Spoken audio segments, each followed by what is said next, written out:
പുതിയ വീഡിയോയിലേക്ക് എല്ലാവർക്കും സ്വാഗതം. ഇന്നത്തെ വീഡിയോയിൽ ഞാൻ ഉൾപ്പെടുത്തിയിരിക്കുന്നത് 15 ക്വസ്റ്റ്യൻസ് അടങ്ങുന്ന ഒരു മോക്ക് ടെസ്റ്റാണ്. വേഗം തന്നെ നമുക്ക് മോക്ക് ടെസ്റ്റിലേക്ക് കടക്കാം. താഴെ തന്നിരിക്കുന്ന പ്രസ്താവനകൾ പരിഗണിക്കുക. പ്രസ്താവന 1. ഉത്തരവാദ ഭരണ പ്രക്ഷോഭത്തെ തുടർന്ന് തിരുവിതാംകൂറിൽ നിരോധിച്ച സംഘടനയാണ് ഡെമോക്രാറ്റിക് കോൺഗ്രസ് പാർട്ടി. രണ്ടാമത്തെ പ്രസ്താവന, ജനാധിപത്യം സ്ഥാപിക്കുന്നതിന് വേണ്ടി തിരുവിതാംകൂറിലും കൊച്ചിയിലും നടന്ന പ്രക്ഷോഭങ്ങളാണ് ഉത്തരവാദ ഭരണ പ്രക്ഷോഭം എന്ന് അറിയപ്പെടുന്നത്. ഇതിലെ നമുക്ക് തന്നിരിക്കുന്ന ചോദ്യം എന്താണ്? താഴെ തന്നിരിക്കുന്ന പ്രസ്താവനകൾ പരിഗണിക്കുക. ഇനി അടുത്തത് എന്താണ്? ഇതിൽ ഏതാണ് കറക്റ്റ് എന്നാണ്. നമുക്ക് ആൻസർ ബി ആണ്. പ്രസ്താവന 1 തെറ്റാണ്, പ്രസ്താവന 2 ശരിയാണ്. ഇതാണ് നമ്മളുടെ ആൻസർ. പ്രസ്താവന 1 തെറ്റാണ്. എന്താണ് തെറ്റ്? ഉത്തരവാദ ഭരണ പ്രക്ഷോഭത്തെ തുടർന്ന് തിരുവിതാംകൂറിൽ നിരോധിച്ച സംഘടനയാണ് ഡെമോക്രാറ്റിക് കോൺഗ്രസ് പാർട്ടി എന്നത് തെറ്റാണ്. അടുത്ത പ്രസ്താവന ശരിയാണ്. എന്താണ് ആ പ്രസ്താവന? ജനാധിപത്യം സ്ഥാപിക്കുന്നതിന് വേണ്ടി തിരുവിതാംകൂറിലും കൊച്ചിയിലും നടന്ന പ്രക്ഷോഭങ്ങളാണ് ഉത്തരവാദ ഭരണ പ്രക്ഷോഭം എന്ന് അറിയപ്പെടുന്നത്. അപ്പോൾ ആൻസർ ഓപ്ഷൻ ബി ആണ്. അടുത്തത്, ഇന്ത്യയിൽ ഏറ്റവും കൂടുതൽ കാണപ്പെടുന്ന മണ്ണ് ഏതാണ്? ഓപ്ഷൻ എ കരിമണ്ണ്, ബി ലാറ്ററസ് മണ്ണ്, സി എക്കൽ മണ്ണ്, ഡി ചെമ്മണ്ണ്. അപ്പോൾ ആൻസർ എക്കൽ മണ്ണാണ്. ഇന്ത്യയിൽ ഏറ്റവും കൂടുതൽ കാണപ്പെടുന്ന മണ്ണ് എക്കൽ മണ്ണ്. അടുത്തത്, കേരളത്തിലെ കാലാവസ്ഥയെ സംബന്ധിച്ച് തെറ്റായ പ്രസ്താവന ഏതാണ്? കേരളത്തിലെ കാലാവസ്ഥയെ സംബന്ധിച്ച് തെറ്റായ പ്രസ്താവന. ആൻസർ ഓപ്ഷൻ ബി ആണ്. തെറ്റായ പ്രസ്താവന. നമ്മളോട് തെറ്റായത് ആണ് ചോദിച്ചേക്കണം. അപ്പോൾ തെറ്റായത് ആൻസർ ഓപ്ഷൻ ബി ആണ്. എന്താണ്? വടക്കു കിഴക്കൻ മൺസൂണിന്റെ അവസാനത്തോടു കൂടി കേരളത്തിൽ വേനൽക്കാലം ആരംഭിക്കുന്നു. അത് തെറ്റാണ്. അപ്പൊ ശരിയായ 3 എന്താന്ന് നോക്കാം. കാലവർഷം, ഇടവപ്പാതി തുടങ്ങിയ പേരുകളിൽ അറിയപ്പെടുന്ന കാലാവസ്ഥയാണ് തെക്ക് പടിഞ്ഞാറൻ മൺസൂൺ. അത് ശരിയാണ്. നേരിയ ചാറ്റൽ മഴയും ഈർപ്പം നിറഞ്ഞ അന്തരീക്ഷവും ശൈത്യകാലത്തിന്റെ പ്രത്യേകതയാണ്. അത് ശരിയാണ്. കേരളത്തിൽ തെക്ക് പടിഞ്ഞാറൻ മൺസൂൺ അനുഭവപ്പെടുന്നത് ജൂൺ മുതൽ സെപ്റ്റംബർ വരെയാണ്. അതും ശരിയാണ്. അപ്പോൾ തെറ്റായ പ്രസ്താവനയാണ് ചോദിച്ചേക്കുന്നത്. തെറ്റായത് ഓപ്ഷൻ ബി ആണ്. അടുത്തത്, പടയണിയിൽ ഉപയോഗിക്കുന്ന വാദ്യങ്ങൾ ഏതാണ്? പടയണിയിൽ ഉപയോഗിക്കുന്ന വാദ്യങ്ങൾ. ഓപ്ഷൻ എ ആണ് ആൻസർ. തപ്പും ചെണ്ടയുമാണ് ആൻസർ. അടുത്ത ക്വസ്റ്റ്യൻ, ശരിയായ ജോഡി ഏത്? Narmada 1312 kilometre, Tapti 724 kilometre, Godavari 1465 kilometre, Mahanadi 857 kilometre. ഇതിൽ ശരിയായ ജോഡി ഏതാണെന്നാണ് ചോദിച്ചിരിക്കുന്നത്. ഏതാണ് ശരിയായത്? ഓപ്ഷൻ ഡി ആണ്. എന്താണ്? 1, 2, 3, 4 എന്നിവ ശരിയാണ്. അപ്പോൾ ആ പറഞ്ഞതെല്ലാം ശരിയാണെന്നർത്ഥം. അപ്പോൾ ഏതൊക്കെയാന്ന് നോക്കാം. 1, 2, 3, 4 ഇതെല്ലാം ശരിയാണ്. നർമ്മദയുടെ നീളം എത്രയാണ്? 1312 കിലോമീറ്റർ. താപ്തിയുടെ നീളം 724 കിലോമീറ്റർ. ഗോദാവരിയുടെ നീളം 1465 കിലോമീറ്റർ. മഹാനദിയുടെ നീളം 857 കിലോമീറ്റർ. അപ്പോൾ 1, 2, 3, 4 എന്നിവ ശരിയാണ്. അടുത്തത്, താഴെ പറയുന്നവയിൽ തെറ്റായ ജോഡികൾ ഏതെല്ലാം? താഴെ പറയുന്നവയിൽ തെറ്റായ ജോഡികൾ. അതിലെ നിത്യചൈതന്യതി കരിഞ്ചന്ത, പന്തിഭോജന സഹോദരൻ അയ്യപ്പൻ, കുമാരനാശാൻ ദുരവസ്ഥ, വൈകുണ്ഠസ്വാമികൾ, സമത്വ സമാജം. ഈ 4 എണ്ണത്തിലെ തെറ്റായ ജോഡികൾ ഏതാണെന്നാണ് ചോദിച്ചേക്കണത്. എ ആണ് ആൻസർ. എന്താണ്? എയും ബിയും തെറ്റാണ്. എയും ബിയും തെറ്റാണ്. എന്താണ് എ? നിത്യചൈതന്യ. ചൈതന്യയതി കരിഞ്ചന്ത തെറ്റാണ്. പന്തിഭോജനം സഹോദരൻ അയ്യപ്പൻ അതും തെറ്റാണ്. അപ്പോൾ ഓപ്ഷനിൽ നിത്യചൈതന്യതി കരിഞ്ചന്ത തെറ്റാണ്. കരിഞ്ചന്ത ആരുടെയാണ്? VT ഭട്ടതിരിപ്പാടിൻ്റെയാണ്. ചൈതന്യയതിയുടെ പുസ്തകങ്ങൾ, പ്രധാനപ്പെട്ട പുസ്തകങ്ങൾ ഏതൊക്കെയാണ്? സ്നേഹസംവാദം, മരണം എന്ന വാതിലിനപ്പുറം, വിശുദ്ധ ഖുർആന്, ഹൃദയാഞ്ജലി, നളിനി എന്ന കാവ്യശില്പം, ഭഗവത്ഗീത സാധ്യായം, യാത്ര, പ്രശ്നോത്തരങ്ങൾ, അങ്ങനെ തുടങ്ങി ഒത്തിരി പുസ്തകങ്ങൾ എഴുതിയിട്ടുണ്ട്. തുമ്പപ്പൂ മുതൽ സൂര്യൻ വരെ.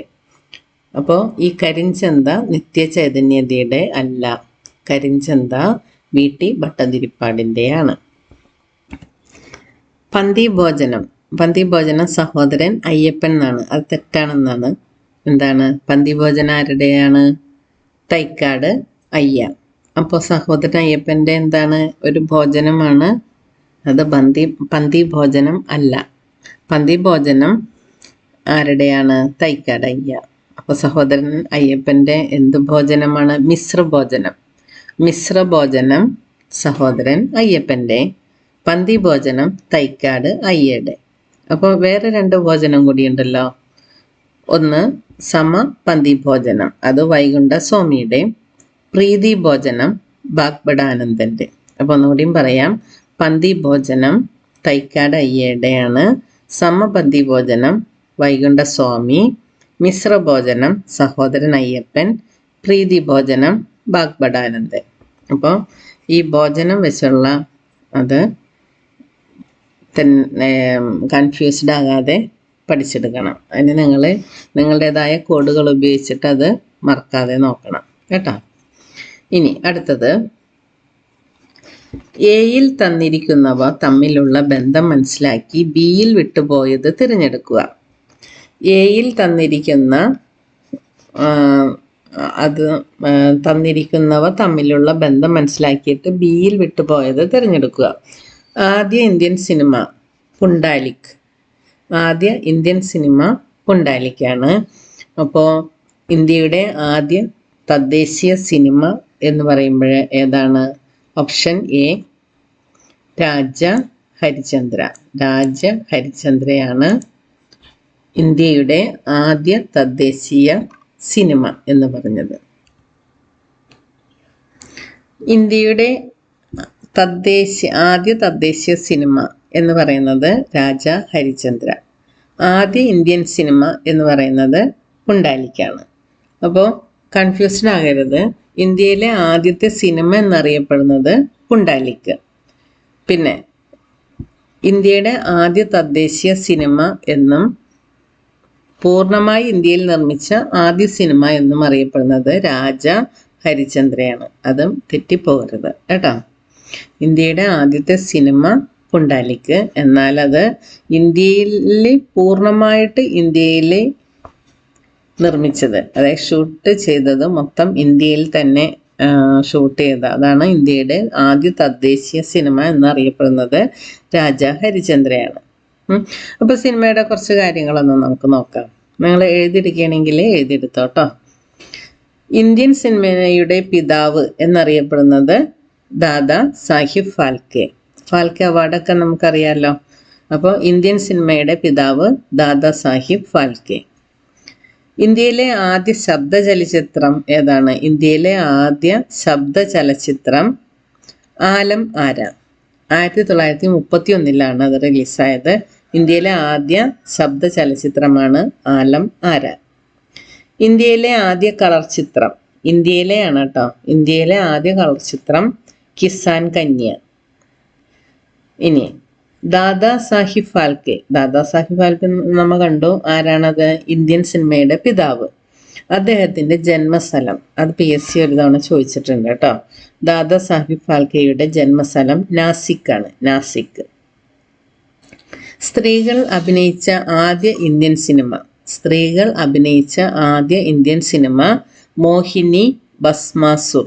എന്താണ്? മോഹിനി ഭസ്മാസുർ ആണ് സ്ത്രീകൾ അഭിനയിച്ച ആദ്യ ഇന്ത്യൻ സിനിമ. ഇനി രവീന്ദ്രനാഥ ടാഗോർ ആരാന്നറിയാലോ? ഈ രവീന്ദ്രനാഥ ടാഗോർ അഭിനയിച്ച ഒരു സിനിമയുണ്ട്. അതൊരു തവണ PC ചോദിച്ചിട്ടുണ്ടായിരുന്നു. രവീന്ദ്രനാഥ ടാഗോർ അഭിനയിച്ച സിനിമയാണ് വാൽമീകി പ്രതിമ എന്ന് പറയുന്ന സിനിമ. പിന്നെ ഇന്ത്യൻ സിനിമയെ കുറിച്ച് പറയാനായിട്ട് ഇനിയും ഏറ്റവും കൂടുതൽ തവണ സിനിമ ആക്കിയ ഇന്ത്യൻ നോവലുണ്ട്. ഏറ്റവും കൂടുതൽ തവണ സിനിമ ആക്കിയ ഒരു ഇന്ത്യൻ നോവലുണ്ട്. അത് ദേവദാസ് ആണ്. ദേവദാസ്. ഇന്ത്യൻ സിനിമയിലെ പ്രഥമ വനിത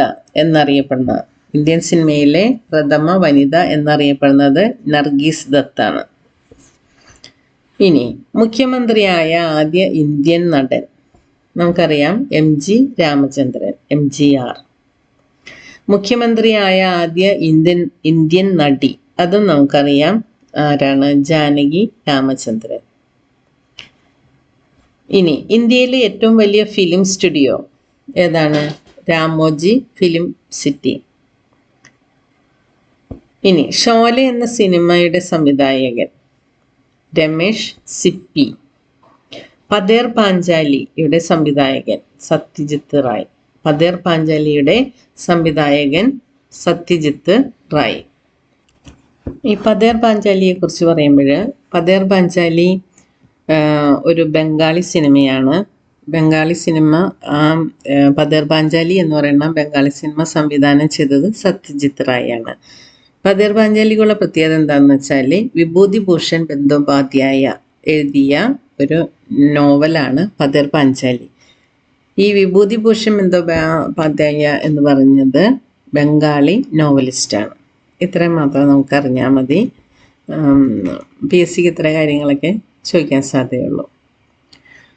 അപ്പോൾ സിനിമയെക്കുറിച്ച് നമ്മൾ കഴിഞ്ഞു. ഇനി അടുത്ത ക്വസ്റ്റ്യൻ, സസ്യലോകത്തിലെ മാംസ്യ സംരംഭകർ എന്നറിയപ്പെടുന്ന സസ്യവർഗം. എല്ലാവർക്കും അറിയാം. എന്താണ്? C ആണ്. പയറുവർഗം. പയറുവർഗമാണ് മാംസ്യ സംരംഭകർ എന്ന് പറയുന്നത്. പ്രോട്ടീൻ കണ്ടന്റ് ധാരാളമുള്ളത്, അതാണ് അർത്ഥം. അടുത്തത്, താരാപൂർ ആണവോർജ നിലയം സ്ഥിതി ചെയ്യുന്ന സംസ്ഥാനം.